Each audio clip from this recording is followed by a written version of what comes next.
जाओ राजकुमार, वो तुम्हारी छोटी बहन है। साधु के श्राप के कारण वो ऐसी हो गई है। नहीं माँ, मैं इस कन्या को इस महल में बर्दाश्त नहीं कर सकता। इसका जन्म होते ही हमारे राज्य में अकाल पड़ गया। मैं इस कन्या को पानी के बहाव में बहा कर ही आऊंगा।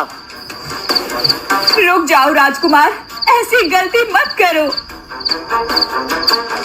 कुंदनपुर राज्य एक बहुत ही बड़ा और सुंदर राज्य था। वहाँ राजा कुंदन सिंह राजपाट की भाग दौड़ संभाला करते थे। राजा की बहुत ही सुंदर और सुशील रानी सुगंधा से विवाह हुआ था।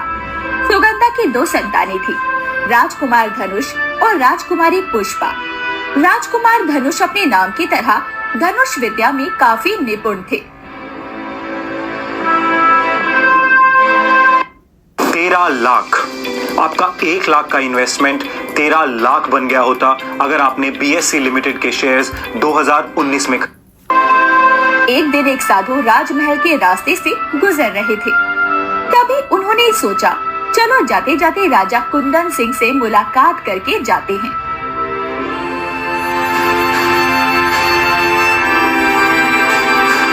प्रणाम साधु महाराज। राजन, तुम्हारा कल्याण हो। सदा तुम प्रजा का हित करते रहो। साधु महाराज, आज आपके चरण मेरे राजमहल में पड़ते ही ये महल पवित्र हो गया। बोलो साधु बाबा, आपको दक्षिणा में क्या चाहिए? प्रजाजनक, मुझे दक्षिणा में इस महल की सबसे बड़ी वस्तु का दान दीजिए और वो दक्षिणा लेने मैं तुमसे 7 दिन बाद आऊंगा।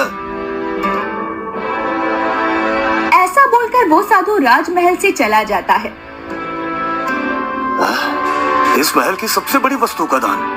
आखिर महल में सबसे बड़ी वस्तु कौन सी है? मुझे 7 दिन में पता लगाना ही होगा, वरना अनर्थ हो जाएगा। राजा ये सब सोच ही रहे होते हैं कि तभी मंत्री उग्रसेन वहाँ आ जाते हैं। क्या हुआ महाराज? आज आप काफी ज्यादा परेशान और भयभीत लग रहे हो।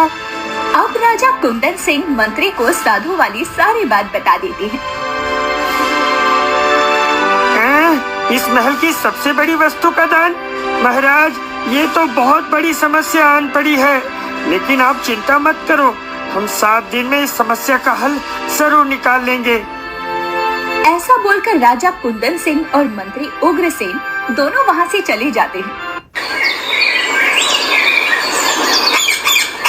एक दिन सुबह सुबह राजा अपने बगीचे की ताजी हवा का आनंद ले रहे थे, लेकिन उन्हें इस बात की चिंता भी थी कि महल की सबसे बड़ी वस्तु आखिर क्या है।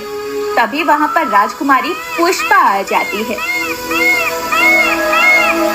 पिताजी, अब मैं भी धनुष विद्या पूरी तरह से सीख गई हूँ। मैं चाहती हूँ कि राजकुमार धनुष की तरह मैं भी जंगल में शिकार करने जाऊँ।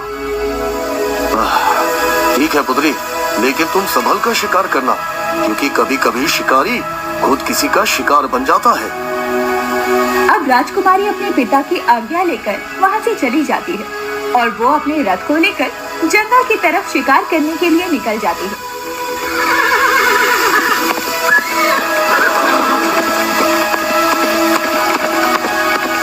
इधर पड़ोसी राज्य के राजकुमार विराट भी उसी जंगल में शिकार करने आए हुए थे। अभी तक कोई भी जंगली जानवर नहीं दिखा। अगर आज एक भी शिकार हाथ नहीं लगा तो मैं इस जंगल में कभी नहीं आऊंगा।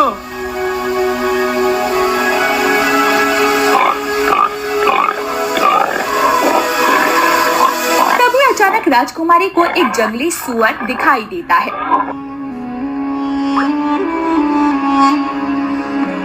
अरे, ये दूसरा बाण किसका है? मेरी कमान से तो एक ही बाण का आगाम हुआ था। ये दूसरा बाण मेरा है राजकुमारी। जिस शिकार को तुम देख रही थी, उसी शिकार को मेरी निगाहें भी देख रही थी। लेकिन तुम कौन हो?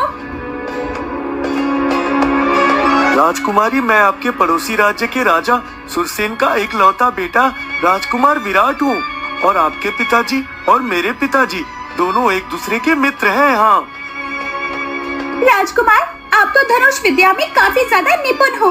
आपका निशाना तो बड़ा अचूक है। राजकुमारी पुष्पा की मीठी मीठी बातें सुनकर राजकुमार विराट को उनसे प्रेम होने लगा। राजकुमारी, हमें आपसे प्रेम हो गया है और हम आपको अपना जीवन संगी बनाना चाहते हैं। क्या आप मेरी जीवन संगी बनेंगी? राजकुमार, आप गुणी भी हो, सुंदर भी हो। हमें आपसे विवाह करने में कोई ऐतराज नहीं है, लेकिन हमारी भी एक शर्त है जो आपको केवल 6 दिन में पूरी करनी होगी। ठीक है राजकुमारी, मैं आपकी शर्त पूरी करने के लिए हमेशा तत्पर रहूंगा। आप अपनी शर्त बयां करें। तो सुनो राजकुमार, एक दिन हमारे राजमहल में एक साधु आया। उन्होंने मेरे पिताजी से महल की सबसे बड़ी वस्तु की दक्षिणा मांगी और 7 दिन का समय दिया। 7 दिन में से एक दिन तो बीत गया है। अब तुम्हें 6 दिन के अंदर ये ढूंढ कर लाना है कि राजमहल की सबसे बड़ी वस्तु क्या होती है।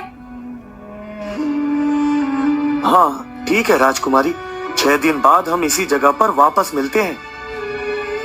ऐसा बोलकर दोनों अपने अपने राज्य की ओर निकल जाते हैं।